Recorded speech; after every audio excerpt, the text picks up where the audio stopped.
नमस्कार, news street के digital platform पर आपका स्वागत है और मैं हूँ आपके साथ में ऋतु तोमर। बात करेंगे उत्तर प्रदेश से एक बड़ी खबर के बारे में। दरअसल यूपी में एटीएस ने एक बड़ा खुलासा किया है। धर्मांतरण गिरोह का पर्दाफाश करते हुए उसके सरगना को गिरफ्तार कर लिया है और ये एक ऐसा गिरोह है जो कि बहुत बड़े स्केल पर काम कर रहा था, ना सिर्फ यूपी में बल्कि पूरे भारत में इसने अपनी जड़ें जमा रखी हैं। लेकिन पुलिस इन तक कैसे पहुंची, एटीएस ने कैसे इनका खुलासा किया और ये गिरोह कैसे काम करता था और अब तक किन-किन लोगों का धर्मांतरण कर चुका है, इस बारे में थोड़ा विस्तार से बात करेंगे, आपको जानकारी देंगे। बता दें कि एटीएस ने इस गिरोह का खुलासा करते हुए जो इसका मुख्य सरगना है जलालुद्दीन उर्फ झांगुर बाबा, जिसको गिरफ्तार किया गया है और इसके ऊपर 50,000 रुपए का इनाम भी घोषित था और साथ में झांगुर बाबा के साथ में एक महिला भी गिरफ्तार की गई है। नीतू उर्फ नसरीन नाम बताया जा रहा है। इन दोनों को गिरफ्तार किया गया है। काफ़ी समय से पुलिस झांगुर बाबा की तलाश में थी, लेकिन गिरफ्तारी नहीं हो रही थी और 50,000 रुपए का इनाम भी घोषित किया गया था गिरफ्तार करने के लिए। लेकिन आखिरकार एटीएस ने इस गिरोह का पर्दाफाश करते हुए जो मुख्य सरगना है झांगुर बाबा, उसे गिरफ्तार कर लिया है। झांगुर बाबा पर विदेशी फंडिंग के जरिए गरीब असहाय युवतियों को, परिवारों को ब्रेन वॉश कर उनका धर्मांतरण कराने का आरोप है और कई लोगों का ये धर्मांतरण कर चुके हैं। इनके खिलाफ पहले से भी कई शिकायतें आ चुकी हैं और मुकदमे दर्ज है, लेकिन अभी तक कोई कार्रवाई नहीं हुई और अभी तक ये कानून के शिकंजे से बचे हुए थे। और वहीं जांच में बेहद चौंकाने वाले खुलासे सामने आए हैं। अलग-अलग जाति और धर्म की लड़कियों को ये ब्रेन वॉश करते थे, उनका धर्म बदलवा देते थे, उनको फंसा देते थे और इसके साथ ही उनको डराते धमकाते भी थे। इस तरह के कई मामले सामने आए हैं। बता दें आपको कि बलरामपुर के थाना गेंडास बुजुर्ग अंतर्गत ग्राम रहरा माफी निवासी झांगुर बाबा को एटीएस ने उसके वर्तमान ठिकाने ग्राम मधुपुर से गिरफ्तार किया है, जहां पर वह खुद को पीर बाबा या सूफी बताकर बाबा जलाउद्दीन के नाम से चांद औलिया दरगाह के बगल में ही रहता था। जांच में सामने आया कि ये लोगों ने रेट तय किए हुए थे धर्मांतरण को लेकर। रेट तय करना यानी कि किस जाति के लोगों का धर्मांतरण करेंगे तो उसका कितना रुपया मिलेगा। आपको बता दें कि यहाँ पर अगर आप ब्राह्मण, क्षत्रिय और साथ ही ब्राह्मण क्षत्रियों के साथ-साथ में और सिख जो धर्म की लड़कियाँ होती थीं और लोग लड़के होते थे, उनके लोगों के लिए ये लगभग-लगभग 15 से 16 लाख रुपए देते थे। यानी कि अगर आपने ब्राह्मण, क्षत्रिय और सिख धर्म की लड़कियों का धर्म परिवर्तन करवा दिया तो आपको 15 से 16 लाख रुपए मिलेंगे। जो इनके अंडर में जो लोग काम करते थे, जिनका इन्होंने धर्म परिवर्तन करवा दिया था, जो इनके शागिर्द बन चुके थे, इनके एजेंट थे, जिनके ज़रिए ये लोगों को पकड़वा कर लाते थे और उनका धर्म परिवर्तन करवाते थे, तो उनके लिए रेट तय थे कि अगर आप ब्राह्मण और यहाँ पर क्षत्रिय जाति और सिख जाति की लड़कियों को, धर्म की लड़कियों को अगर आप उनका धर्म परिवर्तन करवा देते हैं तो आपको 15 से 16 लाख रुपया मिलेगा। लेकिन इसके अलावा अगर आप एससी, एसटी, शूद्र जाति के लोगों का धर्म परिवर्तन करवाते हैं तो आपको लगभग 9 से 10 लाख रुपया मिलेगा और अगर आपने जो छोटी जाति के अन्य जाति जो हो गई है, उनकी बात करें कि यहाँ पर जो शूद्र जाति है और जो इसके अलावा एससी-एसटी में जो भी जातियाँ आती हैं, उनके लिए इन्होंने 10 से 12 लाख का इंतज़ाम किया हुआ था और वहीं पर जो अन्य जातियाँ थीं, उनके लिए 8 से 10 लाख तक के पैसों का बजट निर्धारित था। तो जिन-जिन जातियों के लोगों का आप धर्मांतरण कराते, उतना-उतना पैसा आपको मिलता। कुछ इसी तरह से प्रलोभन भी देते थे। लखनऊ की युवती गुंजा गुप्ता को अमित नाम से एक युवक अबू अंसारी ने अपना नाम बदलकर, अपनी पहचान बदलकर प्रेम प्रसंग में फँसाकर उसका धर्म परिवर्तन करवा दिया था। झांगुर बाबा की दरगाह ले जाकर इस्लाम धर्म कबूल करवाया था।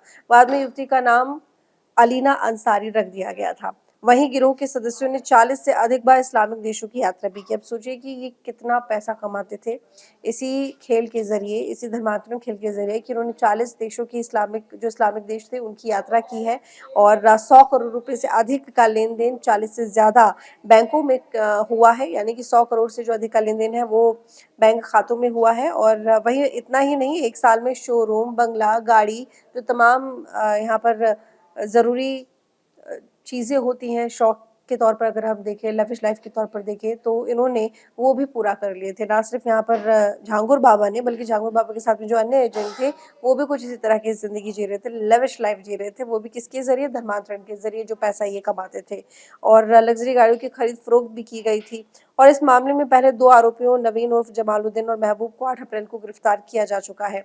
महबूब जलालुद्दीन जहांगीर बाबा का बेटा है। दोनों फिलहाल लखनऊ जेल में बंद हैं। वहीं मुख्य आरोपी जहांगीर बाबा की गिरफ्तारी के लिए कोर्ट से एनबीडब्ल्यू यानी कि नॉन बेलेबल जो बेलेबल वारंट है वो जारी किया था और यूपी पुलिस ने 50,000 रुपए का इनाम भी इसके ऊपर घोषित किया था। इसी क्रम में 5 जुलाई को जहांगीर बाबा और उसकी सहयोगी नीतू उर्फ नसरीन को भी गिरफ्तार कर लिया है। आपको बता दें कि जो नीतू है वो मुंबई निवासी है। नीतू का जो पूरा परिवार है, पति और उसकी बेटी, इसको यहाँ पर जलालुद्दीन की तरफ से इनका ब्रेन वॉश किया गया और इनका धर्म परिवर्तन करवा दिया गया और उसके बाद इन लोगों को भी अपनी ही टीम में शामिल कर लिया गया। जहांगीर बाबा और उसके सहयोगी महबूब, पिंकी हरिजन, हाजिरा शंकर, कथित पत्रकार एमएन रिजवी अन्य गरीबों और महिलाओं के धर्म परिवर्तन के लिए पूरा जाल बिछाते थे, साजिशें करते थे, उसके बाद ब्रेन वॉश करते थे और धर्मांतरण कर देते थे। वहीं जहांगीर बाबा ने सीजर ए तैयबा नाम से एक पुस्तक भी छपवा रखी है, जिसके माध्यम से इस्लाम धर्म का प्रचार प्रसार किया जाता है। यहाँ तक कि अगर कोई आनाकानी करता था तो ये मुकदमों में फंसाने की धमकी भी दे दिया करते थे, ब्लैकमेल करते थे। वहीं आजमगढ़ के थाना देवगांव में जहांगीर बाबा के रिश्तेदारों व सहयोगियों पर पहले से मुकदमे दर्ज है। गिरफ्तार दोनों आरोपियों को कोर्ट में पेश कर न्यायिक हिरासत में पेश किया गया है और इसके साथ ही उनको जेल भेज दिया गया है। फिलहाल पुलिस इस गिरोह के अन्य सदस्यों और नेटवर्क की छानबीन में जुटी हुई है। विवेचना प्रचलित है कि साक्ष्य संकलन के आधार पर आगे की कार्रवाई की जा रही है। जो भी अभी तक सबूत मिले हैं उसके आधार पर ही आगे की कार्रवाई की जा रही है। सबसे बड़ी बात यह है कि इसमें विदेशी फंडिंग शामिल है, यानी कि जो इस्लामिक अन्य देश है उनके जरिए यहाँ पर विदेशी फंडिंग मिलती है करोड़ों में और ये लोग उसी के जरिए फल फूल रहे हैं और अपना जो ये संगठन चला रहे हैं जिसमें ये लोगों का धर्मांतरण करते हैं। एक पूरा गिरोह यहाँ पर काम करता है जिसकी जड़ें पूरे भारत में फैली हुई है, ना सिर्फ उत्तर प्रदेश में बल्कि अन्य देशों में भी ये यही काम करते हैं। जैसे कि मैंने अभी आपको जानकारी दी, यहाँ पे नीतू उर्फ नसरीन जिसका पूरा परिवार धर्मांतरण गिरोह का शिकार हुआ और उसके बाद खुद उनके साथ में शामिल हो गया। वहीं एडीजी, एएलओ और एसटीएफ चीफ अमिताभ यश ने बताया कि इस मामले की जांच की जा रही है, लेकिन इसमें कई चीजें सामने आई हैं, कई खुलासे हुए हैं कि युवती को किस तरीके से जाल में फंसाकर गिरोह के एजेंट उनका धन परिवर्तन करवाते थे, दरगाह ले जाकर, और इन एजेंट को अलग अलग जाति की हिंदू लड़कियों को धर्मांतरण कराने पर अलग अलग पैसा मिलता था, अलग अलग रकम मिलती थी। इस गैंग ने नाबालिग लड़कियों का भी धर्मांतरण कराया है, यानी कि सिर्फ वही नहीं जो बालिग है या फिर जो नौकरी पेशा है या छोटी जाति की या बड़ी जाति की है या गरीब है, बल्कि जो नाबालिग लड़कियां हैं उनको भी यहाँ पर दबाव बनाया जाता था, उनका ब्रेन वॉश किया जाता था धर्मांतरण करने के लिए। इस गिरोह ने 40 अकाउंट से लगभग 100 करोड़ रुपए की विदेशी फंडिंग प्राप्त की है। इन्होंने काफी प्रॉपर्टी भी बनाई है। इस मामले में यूपी एसटीएफ की ओर से एक मुकदमा भी दर्ज कराया गया था और इस मामले की जांच यूपी एटीएस ही कर रही है पूरी तरह से और अब तक कई लोगों की गिरफ्तारी हो चुकी है।